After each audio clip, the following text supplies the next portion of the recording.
The Revolt of Islam by P B Shelley. Canto 1. Dedication.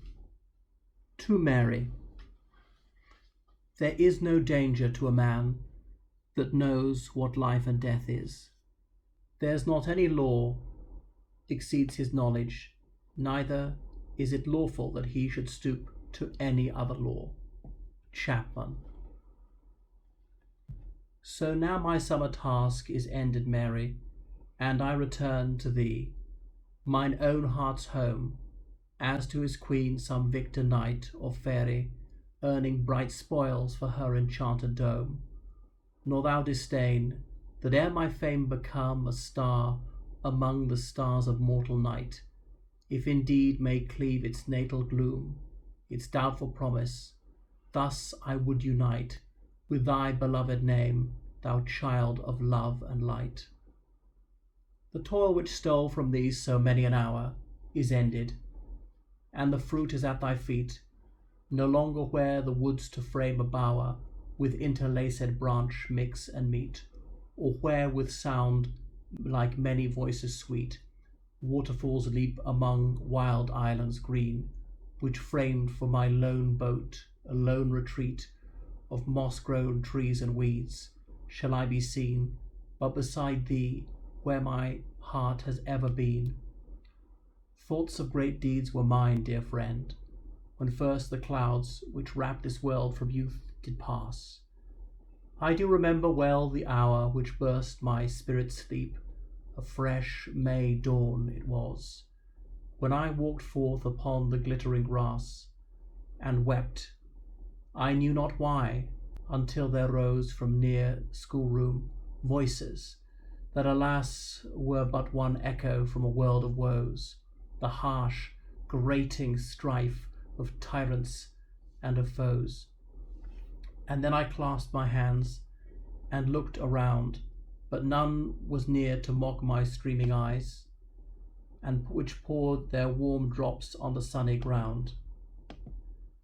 So without shame I spake, I will be wise and just and free and mild, if in me lies such power, for I grow weary to behold.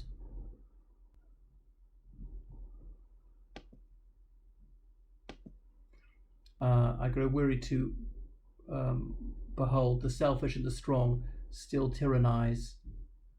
Without reproach or check, I then controlled my tears, my heart grew cold, I was meek and bold. And from that hour did I with earnest thought heap knowledge from forbidden minds of law, yet nothing that my tyrants knew or taught I cared to learn, but from that secret store wrought linked armour for my soul, before it might walk forth to war among mankind.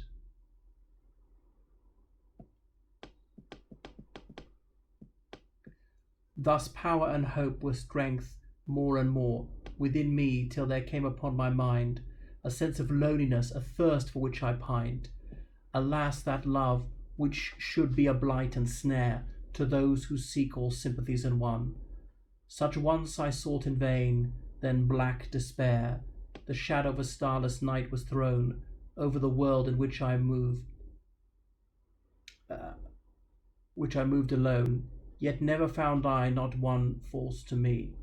Hard hearts and cold like weights of icy stone, which crushed and withered mine, and could not be aught but a lifeless clod until revived by thee.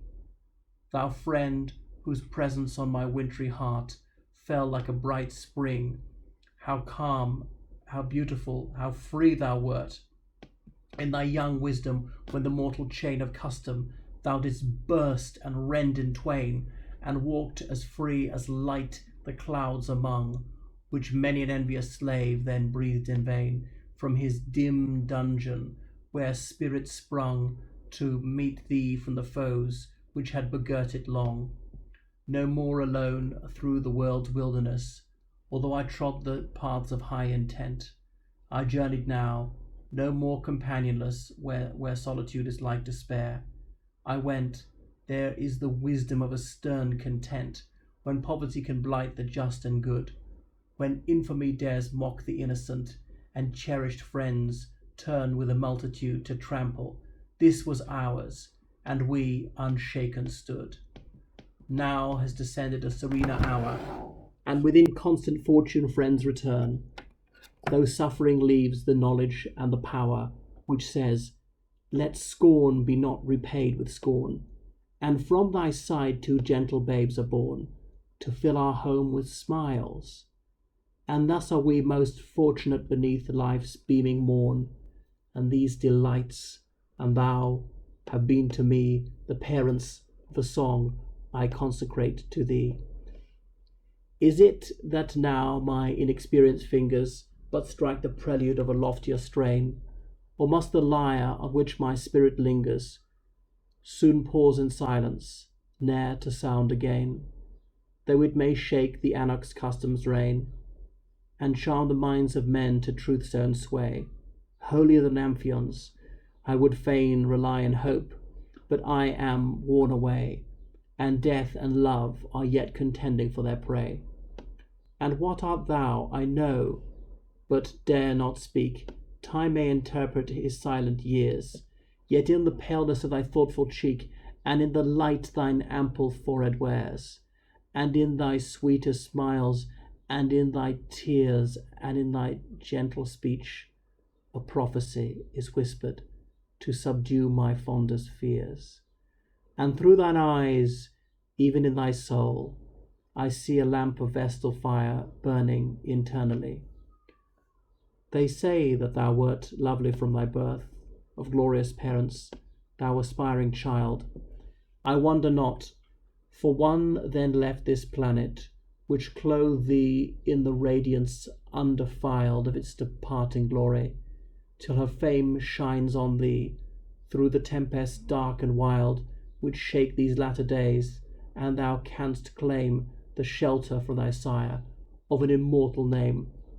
One voice came forth from many a mighty spirit, which was the echo of 3,000 years, and the tumultuous world stood mute to hear it, as some lone man who in a desert hears the music of his home.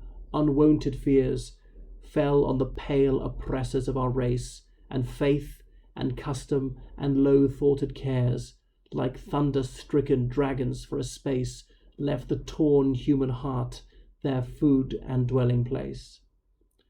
Truth's deathless voices pauses among mankind.